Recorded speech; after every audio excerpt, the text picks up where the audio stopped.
नमस्कार विद्यार्थी मित्रांनो, सांगली शिक्षण संस्थेच्या यूट्यूब चॅनलमध्ये आपल्या सगळ्यांचं सहर्ष स्वागत आहे। आज आपण अभ्यासणार आहोत इयत्ता 7वी सामान्य विज्ञान या विषयातलं पाठ क्रमांक 1 सजीव सृष्टी, अनुकूलन आणि वर्गीकरण, अर्थात the living world, it's classification and the adaptation.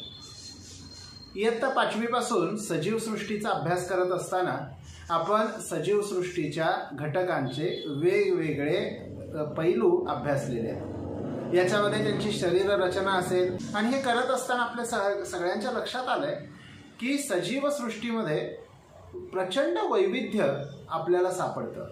मग या वैविध्याच्या आधारानं आपण या सजीव सृष्टीचा अभ्यास करणार आहोत। पण आपल्या सगळ्यांना एक कुतूहल जागं झालं असेल, एक प्रश्न सगळ्यांच्या मनात असेल की इतकी विविधता या सजीव सृष्टीमध्ये निर्माण कशी झाली। म्हणजे अगदी प्राण्यांचं उदाहरण बघू आपण, ज्याच्यामध्ये एकपेशीय अमिबा पॅरामेशियम पासून ते महाकाय हत्तीपर्यंत विविध आकारांचे प्राणी आहेत। काही प्राणी शाकाहारी आहेत, काही मांसाहारी आहेत, काही मिश्राहारी आहेत। काही प्राणी पाण्यात राहतात, काही पाण्यात आणि जमिनीवर राहतात आणि काही प्राणी हे आकाशात विहार करतात। अशी वेगवेगळ्या पद्धतीनं त्या सजीवांच्या मध्ये असणारी विविधता ही कशी निर्माण झाली असेल, या कुतूहलाचं उत्तर आपल्याला या पाठामध्ये बघायचं आहे। अर्थात या कुतूहलाचं उत्तर आहे ते त्या प्राण्यांनी बदलत्या परिस्थितीमध्ये स्वतःला जिवंत ठेवण्यासाठी म्हणून स्वतःच्या शरीरामध्ये केलेला बदल, त्याला आपण अनुकूलन म्हणतो, ज्याला इंग्रजीमध्ये ॲडॅप्टेशन म्हणतात। हे अनुकूलन काय आहे तर सजीवांनी आपल्या शरीर रचनेमध्ये किंवा आपल्या एकूण हालचालींमध्ये शारीरिक क्रियांच्या मध्ये काही बदल करून घेतलेले आहेत। अर्थात हे बदल जे आहेत ते निसर्गाशी समतोल राखण्यासाठी, जुळवून घेण्यासाठी केलेले बदल आहेत। हे बदल वर्षानुवर्षांच्या प्रक्रियेचा भाग आहे। हे बदल सहजतेनं काहीच वर्षांमध्ये होत नाहीत आणि या बदलांच्यामुळं जे सजीव बदलत्या निसर्गाला अनुकूल पद्धतीनं व्यवहार करतात, अनुकूल पद्धतीनं ते जगतात, असे सजीव पुढं आपल्या पिढ्या निर्माण करतात। हे अनुकूलन आहे। अनुकूलनाची व्याख्या जर आपण बघितली तर प्रत्येक सजीव ज्या परिसरात आणि वातावरणात राहतो त्याच्याशी जुळवून घेण्यासाठी त्याच्या शरीराच्या अवयवांमध्ये आणि जीवन जगण्याच्या पद्धतीमध्ये दोन गोष्टींमध्ये बदल होतो। अवयवांमध्ये बदल होतो आणि जीवन जगण्याच्या पद्धतीमध्ये बदल होतो। या बदलाला आपण अनुकूलन म्हणतो। इंग्रजीमध्ये आपण त्यालाच ॲडॅप्टेशन म्हणतो। What is adaptation?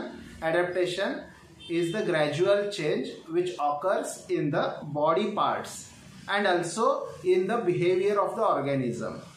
This occurs because of the need of the organism to survive in the changing surrounding.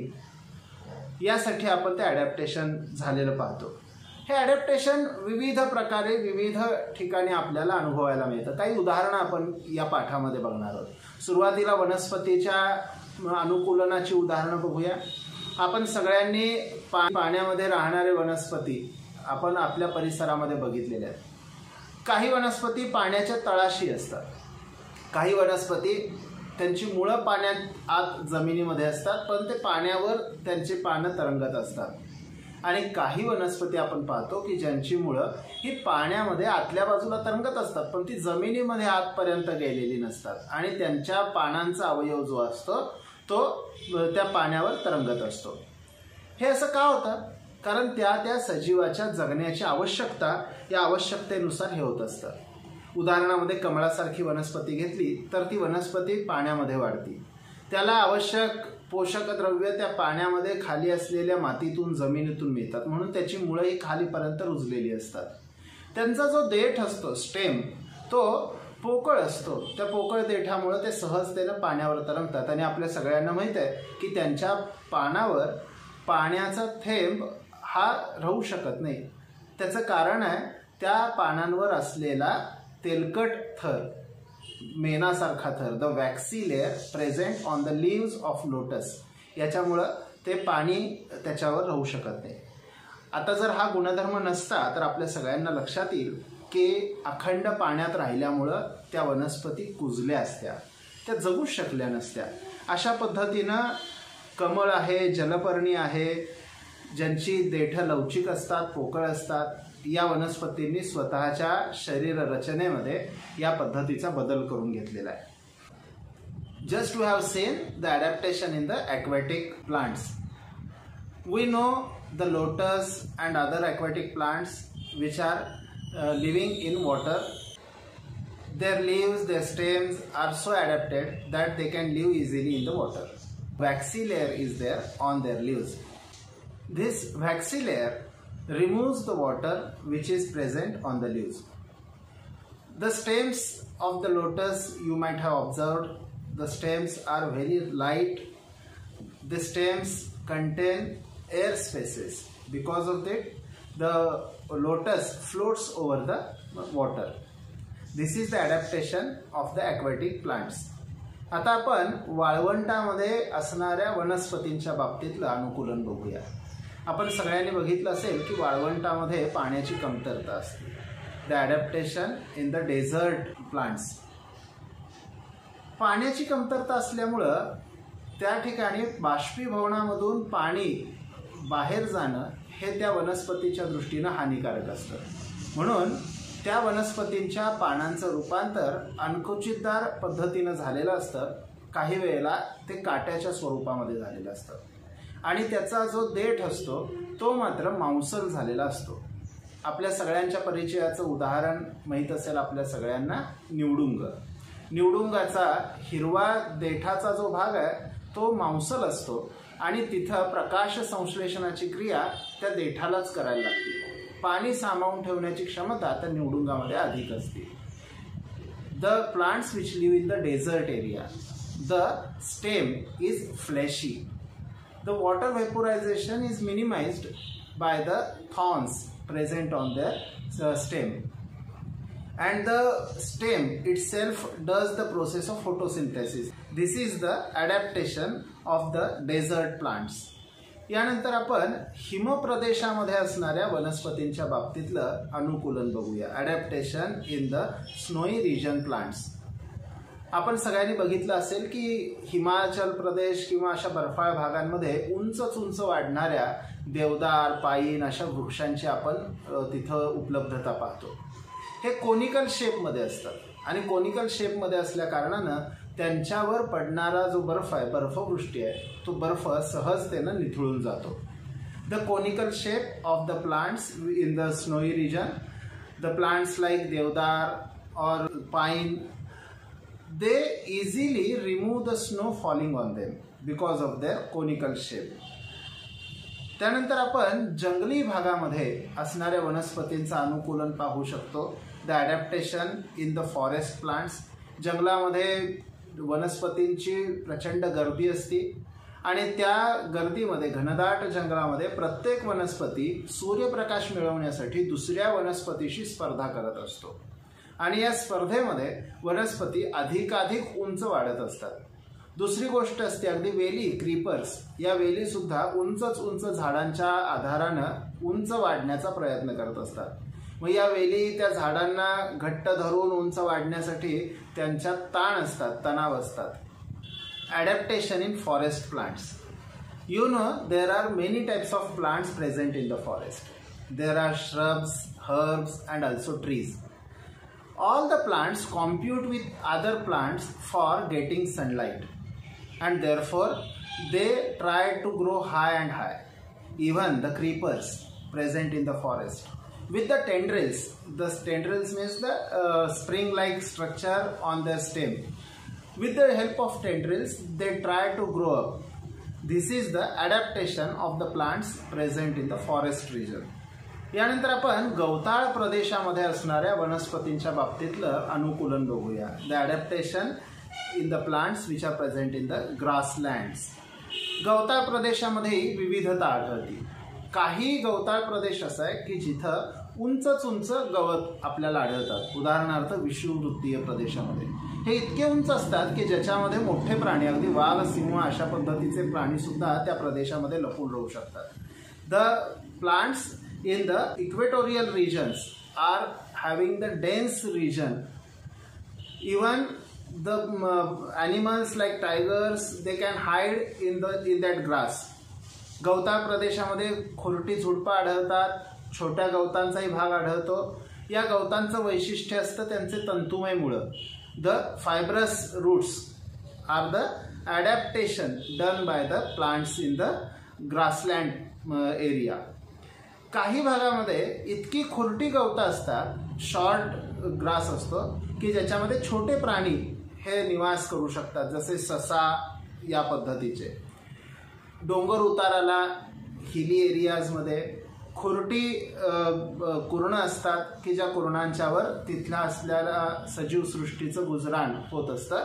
त्या सजीवांच्या अन्नासाठी म्हणून ती कुरणं उपयोगी पडत असतात. अशा पद्धतीनं विविध भागांमध्ये जसं ॲडॅप्टेशन होतं तसं वनस्पतींच्या गरजा म्हणूनही वनस्पती काही ॲडॅप्टेशन करतात.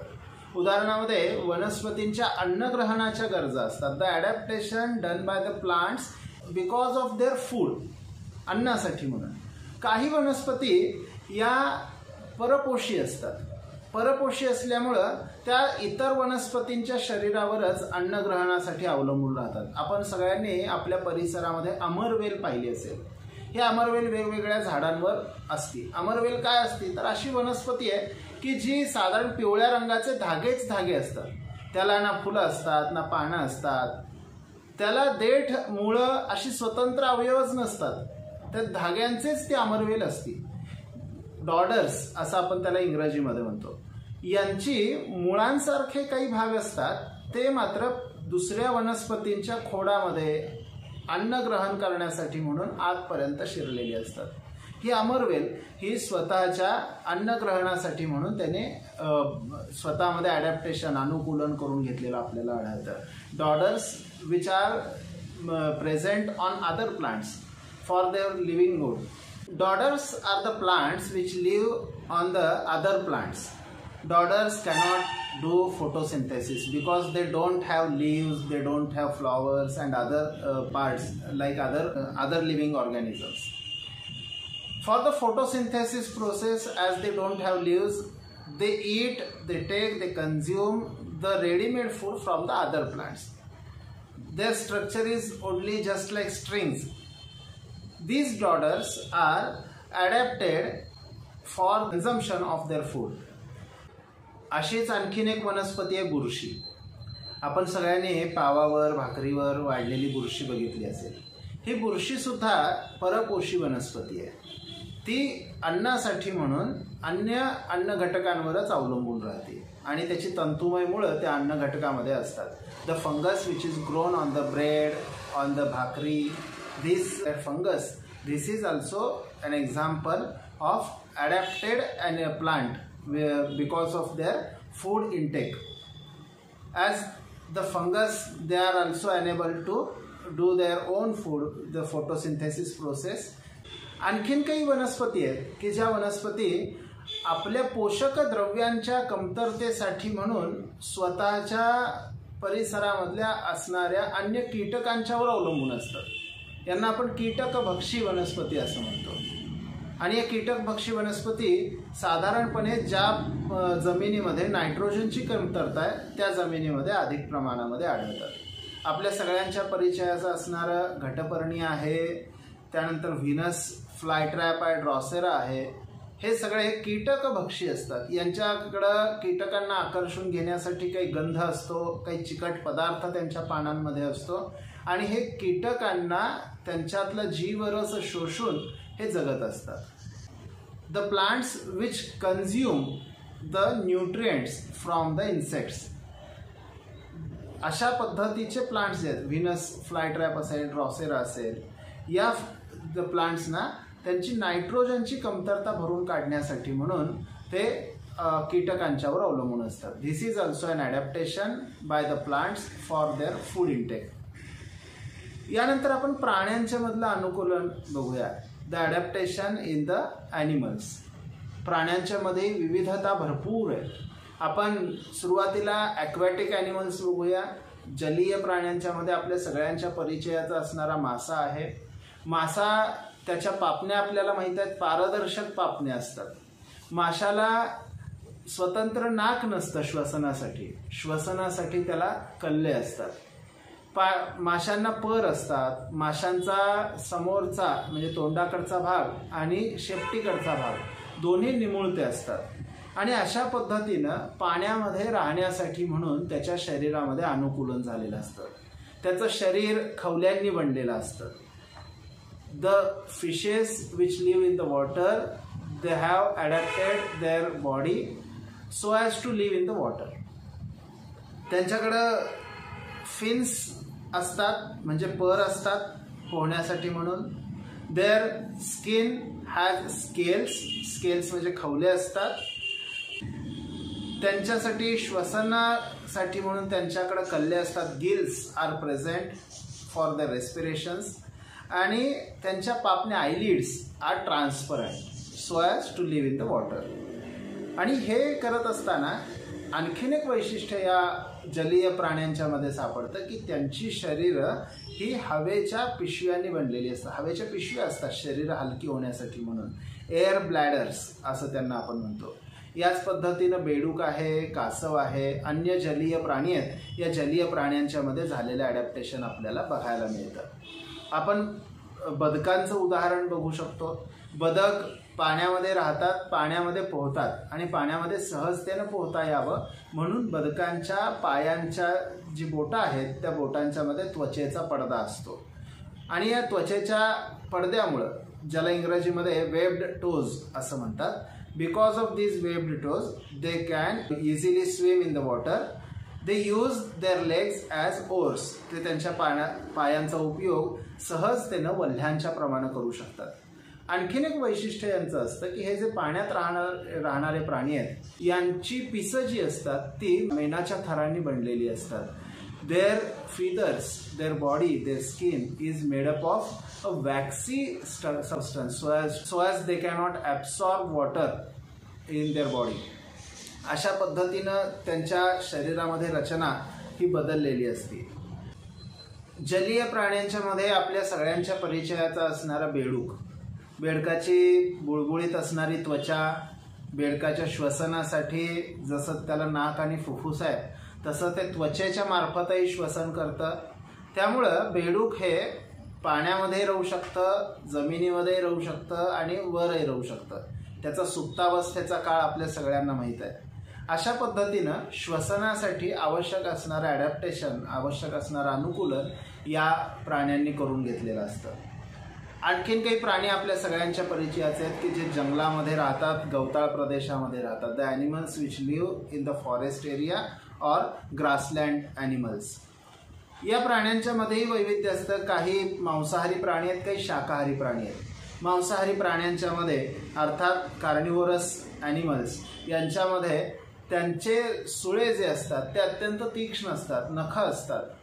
त्यांचं शरीर अत्यंत मजबूत असतं की सहजतेनं ते शिकार करू शकतील अशा पद्धतीनं. यांच्या डोळ्यांची रचना विशेष असते. आपल्या सगळ्यांच्या डोळ्यासमोर सिंह किंवा वाघ आपण घेतला तर त्यांचे डोळे समोरच्या बाजूला कपाळाच्या खाली असतात की ते सहजतेनं लांबचं भक्ष्य बघू शकतात. आणि हरिण वगैरे अशा शाकाहारी प्राण्यांच्या डोळ्यांची रचना बघितली तर त्यांचे डोळे दोन्ही बाजूंना असतात की जे जास्तीत जास्त एरिया कव्हर करू शकतात. ॲज पर देअर नीड त्यांची शरीराची रचना ही बदललेली असते. त्यांचे हरणांसारख्या शाकाहारी प्राण्यांचे कान बघितले तर ते कान हलतात आणि याचा उपयोग त्यांना शिकार करण्यासाठी कोणी प्राणी आपला पाठलाग करतोय का हे बघण्यासाठी म्हणून, आवाजाचा कानोसा घेण्यासाठी म्हणून त्यांचा उपयोग होतो. वाघ, सिंह यांचे पंजे हे खुरांचे नसतात, हे गादीसारखे मऊ असतात, ज्याचा उपयोग त्यांचे चाहून न लागता त्याच्या शिकारीपर्यंत त्यांना जाता येण्यासाठी होतो. पण ते शाकाहारी प्राण्यांचे जे पाय असतात ते बारीक असतात पण मजबूत असतात. अतिशय वेगानं धावण्यासाठी म्हणून त्यांच्या पायांचा उपयोग होतो. आपण वाळवंटी प्रदेशात राहणाऱ्या प्राण्यांचं ॲडॅप्टेशन बघूया. अनुकूलन या वाळवंटी प्रदेशातल्या प्राण्यांनी आपल्या शरीरामध्ये कशा पद्धतीनं करून घेतलेलं आहे. मगाशी वनस्पतींच्या बाबतीमध्ये बघितलं तसं पाण्याची कमतरता हा त्या प्रदेशाचा स्थायी भाव असल्या कारणानं प्राणीसुद्धा कमीत कमी पाण्यामध्ये जगण्याचा प्रयत्न करतात. म्हणून वाळवंटी प्रदेशातल्या प्राण्यांची त्वचा ही जाड असते.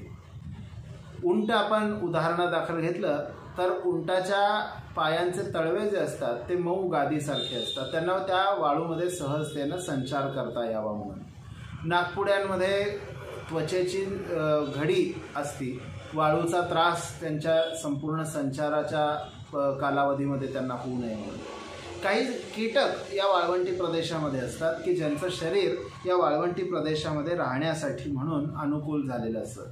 जसं काही उंदीर आहेत, काही साप आहेत, कोळी, सरडे असे प्राणी आहेत की जे वाळवंटी प्रदेशामध्ये सहजतेनं विहार करू शकतात.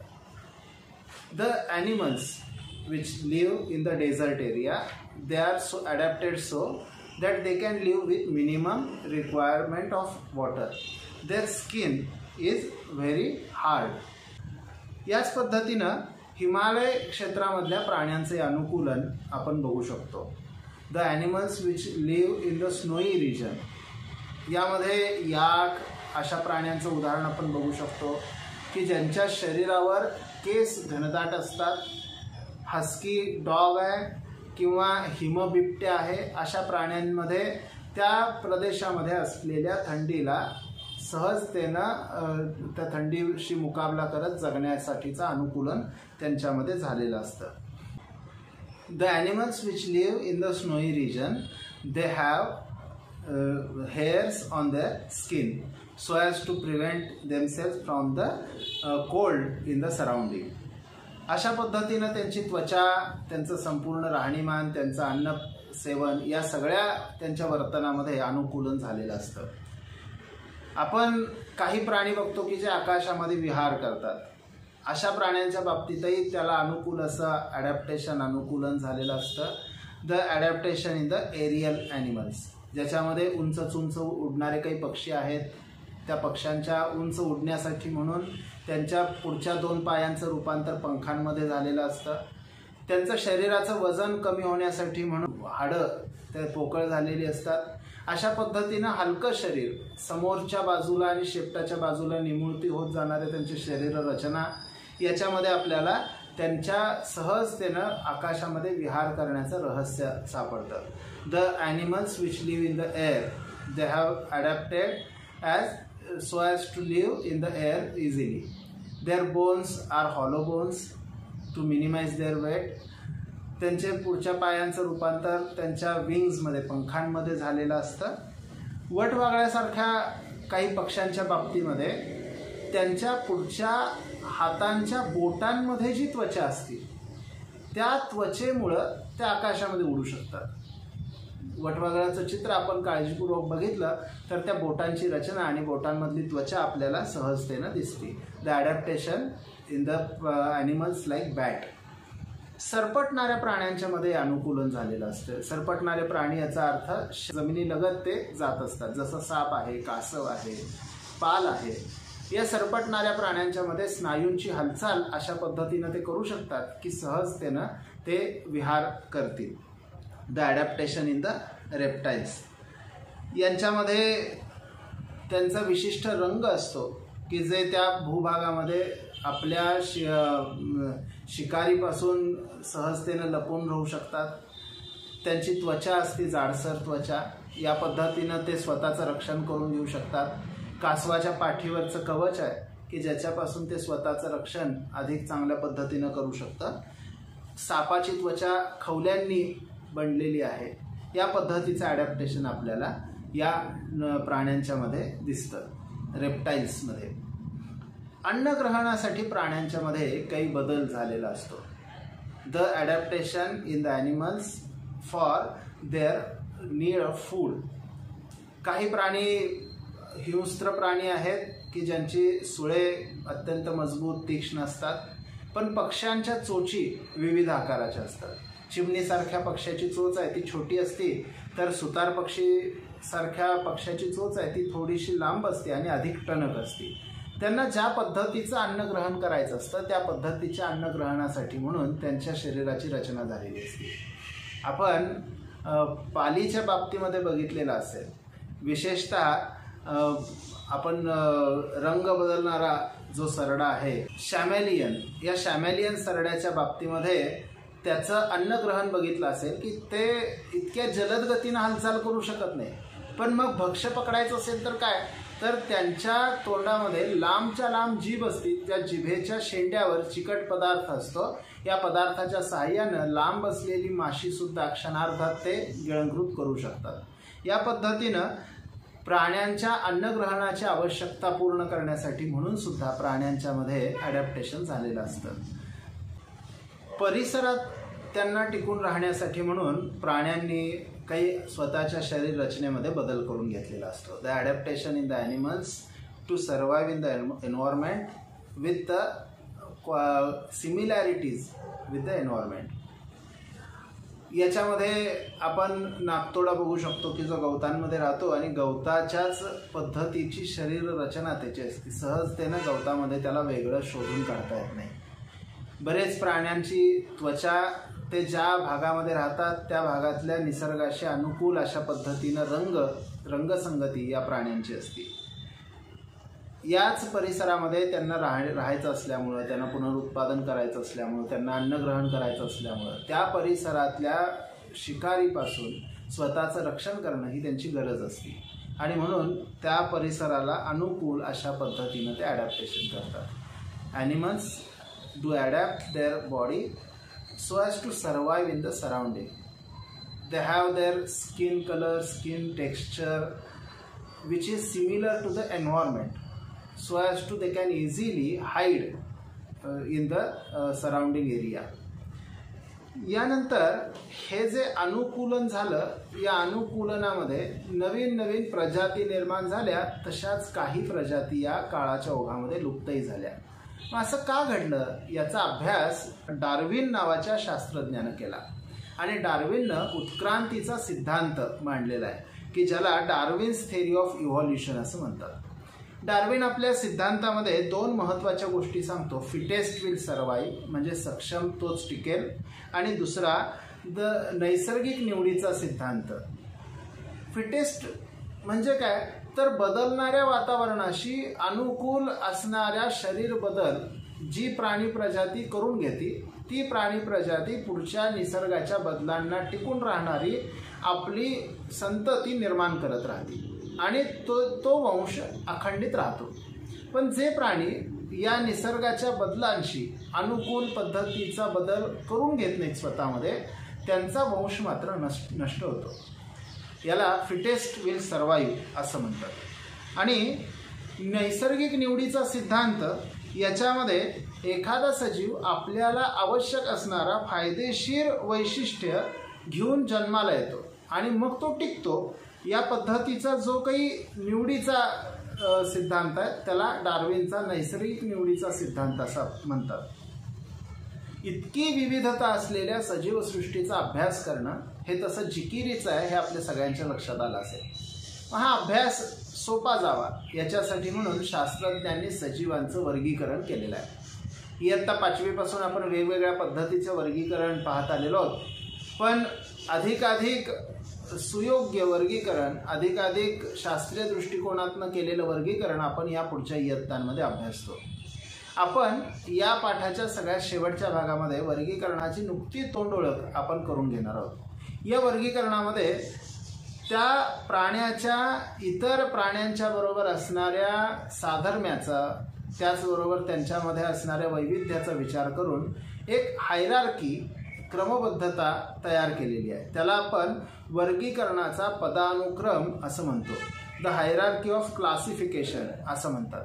हे हायरार्की तयार करत असताना सजीवांच्या मधली similarities and the differences in the species of those animals त्यांचा वापर केलेला आहे, त्यांच्या निरीक्षणांचा इथं उपयोग केलेला आहे. आणि एक तक्ता आपल्या पुस्तकामध्ये या हायरार्कीचा दिलेला आहे की ज्याच्यामध्ये आंबा आणि मानव यांच्या वर्गीकरणाचा आधार आपल्याला दिलेला आहे. याचबरोबर कार्ल लिनियस यांनी द्विनाम पद्धती शोधून काढली.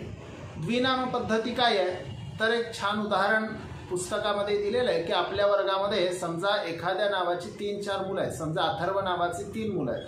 आपण नुसतं अथर्व म्हणून एखाद्या विषयी बोलायला लागलो तर नेमक्या कुठल्या अथर्व विषयी बोलतोय याचा संदर्भ लागत नाही, म्हणून आपण अथर्व आणि त्याचं आडनावही सांगू. अशाच पद्धतीनं सिमिलॅरिटी इतकी प्रचंड मोठ्या प्रमाणात असल्यामुळं दोन नावांनी त्या वनस्पतीचा, त्या प्राण्याचा उल्लेख करणं याला द्विनाम पद्धती असं म्हटलं जातं. या द्विनाम पद्धतीमध्ये त्या सजीवांचे सारखे घटकांचाही विचार केलेला जातो, म्हणजे सिमिलॅरिटीचा, आणि त्या सजीवामधल्या त्याचं वैशिष्ट्यपूर्ण वेगळेपण जे आहे, the difference of that animal or plant from the species, या त्याचा उपयोग करून त्याचा दुसऱ्या नावाचाही विचार केलेला असतो. अशा पद्धतीनं द्विनाम पद्धती वापरलेली असते. सजीवांच्या द्विनाम पद्धतीची काही नावं पुस्तकामध्ये दिलेली आहेत, ज्याच्यामध्ये कुत्रा, गाय, जास्वंद, ज्वारी यांची शास्त्रीय नावं दिलेली आहेत. आपण कुतूहलापोटी अन्य आपल्या परिसरातल्या सजीवांची अशी नावं शोधून काढू शकतो आणि पुढील इयत्तांमध्ये या वर्गीकरणाचा आणि या नामपद्धतीचा आपण अधिक खोलामध्ये जाऊन अभ्यास करणार आहोत. आपण या धड्यामध्ये सजीवांच्या मध्ये झालेलं अनुकूलन आहे, अनुकूलनाला कारणीभूत घटक आहेत, अनुकूलनाची विविध उदाहरणं आहेत, याच्यामध्ये प्राण्यांचं अनुकूलन आहे, वनस्पतींचं अनुकूलन आहे, अनुकूलनाचा कारणांचा अभ्यास करताना डार्विनचा सिद्धांत बघितलेला आहे, आणि वर्गीकरणामध्ये द्विनाम पद्धतीपर्यंतचा आपण त्याची तोंड ओळख या पाठामध्ये केलेली आहे. आपण पुन्हा भेटू आपल्या याच YouTube चॅनेलवर पुढील पाठावर. तोपर्यंत धन्यवाद.